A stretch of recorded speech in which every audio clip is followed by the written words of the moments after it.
Hello guys, welcome back to my channel.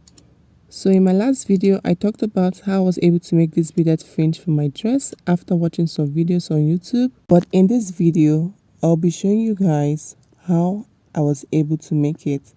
So if you haven't seen the video illustration for this dress, the link will be in the description box. So here are the materials you need to make your beaded fringe. So right here I have got my glass beads. So I think the name of this bead is called broom beads because that's what my sister told me because she's a professional beader. But anyway, I stand to be corrected if I'm wrong. So right here I also have my needle and the size is number 9, and I also have a matching thread for my beads, and here I have my nipper scissors, or some people call it thread cutter. So I will use this to cut out loose threads that I don't need. Right here I have a shining bias strip, but if you have ribbons you can make use of that. So for the next step I'll go ahead and fold it into two like this and take this to my sewing machine and sew very close to the edge, the two sides. This is because I want it to have a little bit of stability and structure. So I have sewn it together, and now the bias strip has more structure and stability. So now I'm just going ahead to thread my needle. Now the thing about this needle is that it is very small. It's not like the regular hand needle. So you need to take your time to pass the thread through the eye of the needle. So once I have passed the thread through the eye of the needle, I'll just go ahead and form knots at the end of the thread. So I did this twice to just be safe, okay? And with my nipper scissors, I'll cut out the loose threads that I don't need.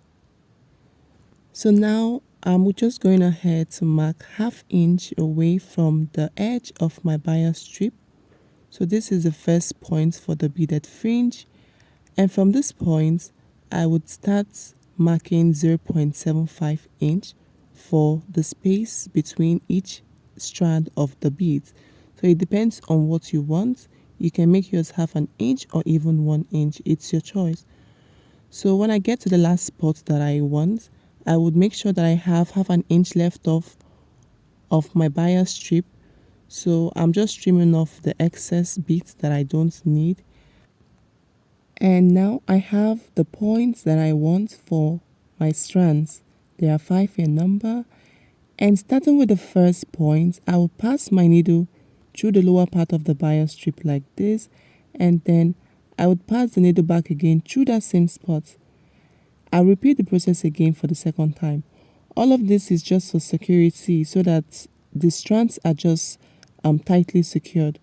So I brought out the needle again for the last time, and then I just picked one of my beads and I'm going to pass the needle through the beads like this and pull it down all the way to the end of the thread like so. And then again I'll just pick the second beads and insert it the same way. So it's just the same process all over and over again until you get the length that you want for your bead. So I want a length of 6 inches, but for my dress I made it a total of 10 inches. So you're free to make the length of your bead to be whatever length you want. So like I said, I am aiming at 6 inches. And to be honest, I would say that this takes a lot of time and patience. So it took me about 24 hours to complete the one you can see on my dress, and little wonder why a yard of this beaded fringe is 5,000 naira.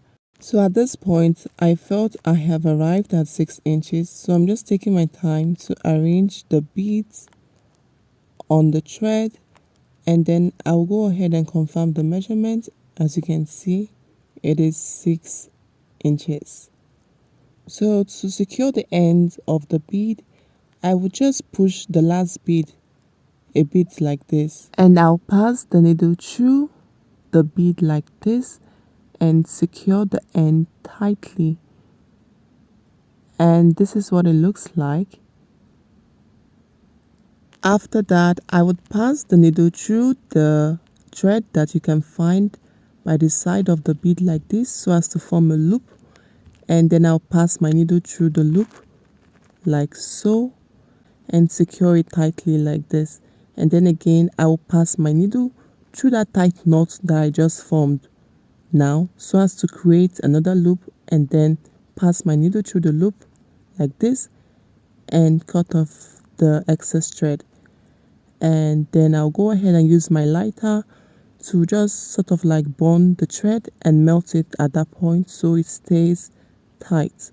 So this part is optional if you don't want to do it, so you don't have burn marks at the ends of your beads. So the first strand of the fringe has been formed, and I'm just going ahead to just spread out the beads along the thread, and I will go ahead and confirm my measurement again, and it is still 6 inches. So to create the second strand for the bead is basically the same process. Pass the thread in and out 2 times so as to secure it, and pass out the thread again for the last time, and continue the process by just passing your needle through the bead. So what I noticed about this bead is that some of the holes in the bead was too small for my needle to pass through. So just in case you see me struggling, that's because the hole is too small, and I found out that this was breaking my beads. So once I notice that that hole is too small, I'll just keep the bead aside so that I don't break it. And also because the bead is not cheap at all. So I'm just comparing the length, and since it's not up to 6 inches, I just kept on adding more beads. So when I get to the end of the second strand, I would compare the length again with the first strand like this. So it's very important you do this so one is no longer than the other. So I would measure the second strand, and it is also 6 inches. So to finish off the end of the bead, just like I did for the first one, make sure you push the last bead a bit like this, then pass your needle through the hole in the bead like this. Be careful not to break it, and secure it tightly like so. And then you would pass the needle again through the thread by the side of the bead like this to form a loop, and pass your needle through the thread, and then pass your needle through that loop again and cut off the excess thread. And that's all. Then I would burn and melt the thread at the end. So here's a close view of what it looks like at the end. And the second strand has been formed. And now that I'm done making the second strand, remember I have 5 spots for the fringe. So I would need to complete the rest, that is the remaining 3. So I can see that the marks are not visible. So I'll just go ahead and just gently remark them. And then I'll go ahead and just bead the rest of them. So here is the finished work. So I have 5 strands. So you can also increase the amount of bead at the upper part of the bias, because the fuller the better and the more it would sway.